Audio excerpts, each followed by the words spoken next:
بسم اللہ الرحمن الرحیم۔ اللہ کیسے اپنے بندوں کو آزماتا ہے؟ کیا آپ کو پتہ ہے آزمائش کسی کی ہوتی ہے؟ پیارے دوستوں، آزمائش ان کی ہوتی ہے جنہیں اللہ بہت پسند کرتے ہیں، جنہیں اللہ چاہتا ہے، اور صبر وہی کرتے ہیں جو اللہ کو چاہتے ہیں۔ اچھے وقت میں شک کی آزمائش ہوتی ہے اور برے وقت میں صبر کی، اس لیے صبر اور شکر دونوں ہی اللہ کو بہت پسند ہے۔ اپنی ضرورتوں کم کر دو، کیونکہ جن کی ضرورتیں کم ہوتی ہیں وہی تو اللہ کے زیادہ نزدیک ہوتے ہیں۔ اگر آپ چاہتے ہیں کہ اللہ آپ کی آزمائش جلد ختم کر کے آپ کو غیب سے مدد عطا کرے تو یہ کرم اپنے اوپر لازم کر لو، تاکہ تمہیں ہر تنگی سے راحت نصیب ہو۔ جس میں سب سے پہلا کام یہ ہے جو آپ کو اللہ خود قرآن میں کہہ رہا ہے کہ جو شخص اللہ سے ڈرتا ہو اللہ اسے نجات کی شکل نکال ہی دیتا ہے۔ اللہ فرماتا ہے، جو لوگ اپنے رب کو بنا دیکھے ڈرتے ہیں ان کے لیے بخشش اور بڑا اجر ہے۔ اگر تم دل کی گہرائیوں میں اپنے رب کا خوف اتار لو اور دنیا کا خوف اپنے دل سے نوچ پھینکو، جس دنیا نے تمہیں دکھ دیے، دھوکے دیے اور تم سے تمہارا سکھ چھین لیا، تم ان کی فکر نہ لو۔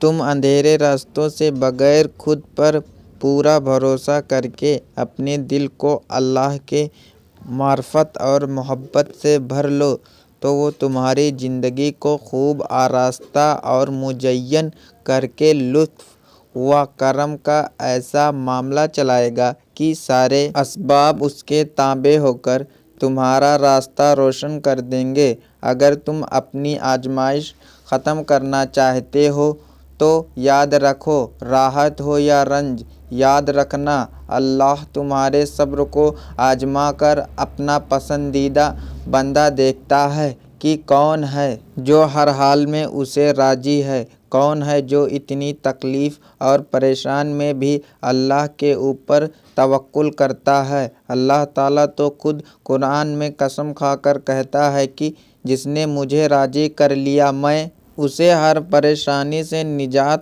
اور پرسکون زندگی عطا کروں گا۔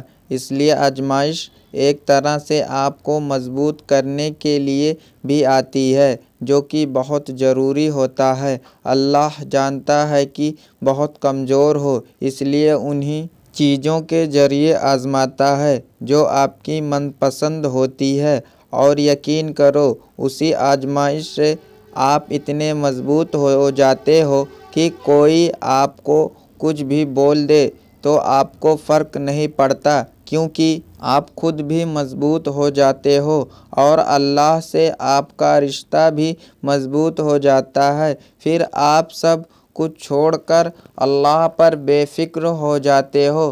نہ جانے اس وقت کن لوگوں پر اللہ کی آزمائشیں ہوں، لیکن یقین کرو ایک بار آزمائشیں ہارنے کے بجائے اٹھنا سیکھو، خود کو مضبوط کر کے جب کچھ اللہ پر چھوڑ کر دیکھو، حقیقت کو تسلیم کر کے اللہ کے کن پر یقین رکھ کر توکل کر کے پھر دیکھنا کیسے ان کے اندر تک سکون ہی سکون بڑھ جائے گا۔ اگر اللہ نے آپ کو آزمائش دی ہے تو اس کا مطلب یہ نہیں کہ اللہ آپ سے ناراض ہے یا آپ کو سزا دے رہا ہے کہ اللہ نے تمہیں اپنی محبت کے لیے چن لیا ہے۔ آپ یہ کیوں نہیں سوچتے کہ اگر اللہ کو سزا ہی دینی ہوتی تو وہ پھر آزمائش سے نکالتا ہی کیوں؟ یہ بات سچ ہے کہ آزمائش میں ڈالنے والا اللہ ہے، تو آزمائش سے نکالنے والا بھی وہی رب ہے۔ آزمائش تو رب سے جڑ جانے کا ایک ذریعہ ہے۔ ایک بات ہمیشہ یاد رکھو، ہزاروں مسائل کا ایک حل وہی ہے۔